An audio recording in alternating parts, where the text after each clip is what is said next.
Hola, yo soy Montserrat Soto y este es Throughout This Period.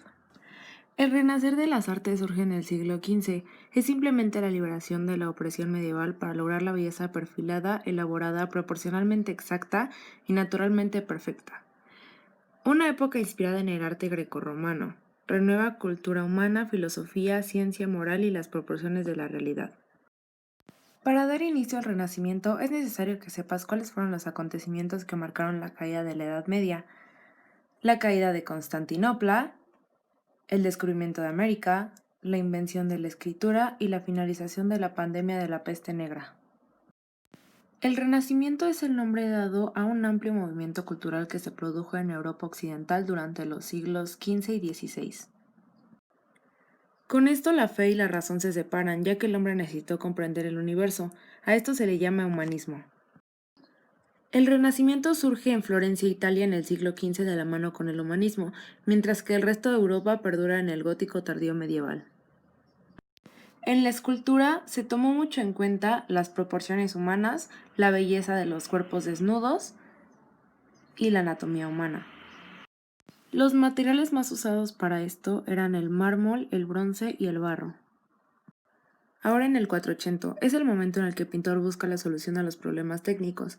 Descubren que pueden representar el espacio en 3 dimensiones sobre una superficie plana, dando la sensación de realidad, abandonado de esta forma el estilo lineal que tienen otras tendencias.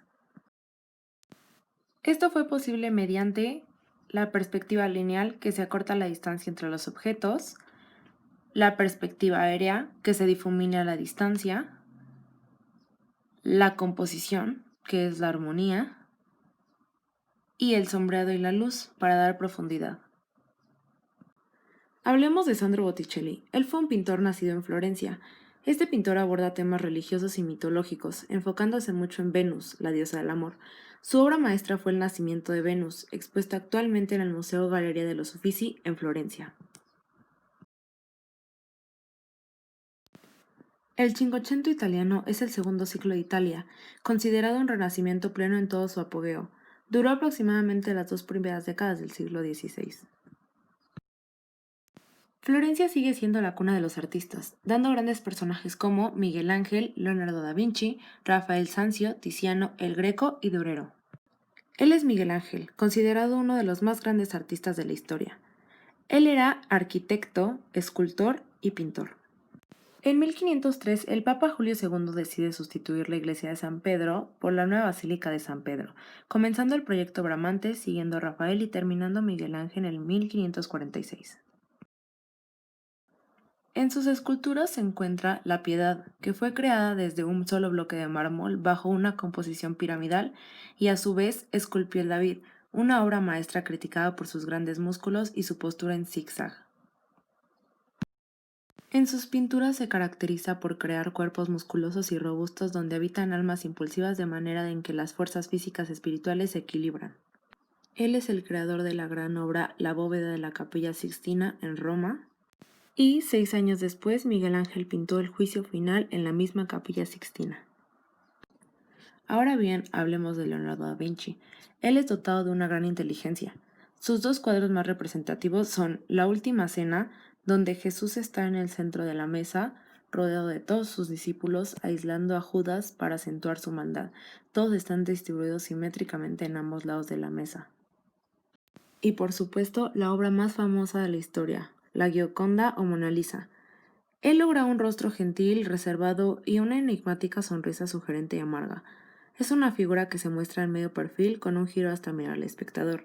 En el fondo se observa un paisaje con un río y un largo puente formado de 3 arcos. ¿Qué es el manierismo?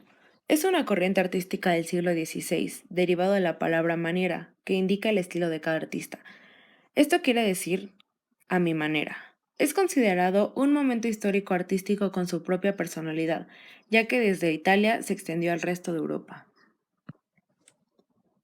Muy bien, ahora veamos la arquitectura. En esta se abandona la armonía entre fachada e interior y se rompe el equilibrio de las columnas con el peso y soporte.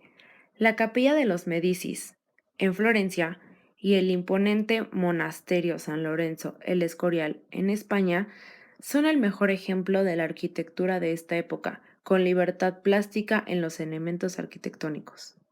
Escultura. La técnica ha pasado del marfil blanco a la madera, que después era tratada con una capa de yeso con policromía. Las figuras tenían un movimiento serpentinado o retorcidos, como girando en su propio eje, manteniendo los cuerpos desproporcionados de forma intencional.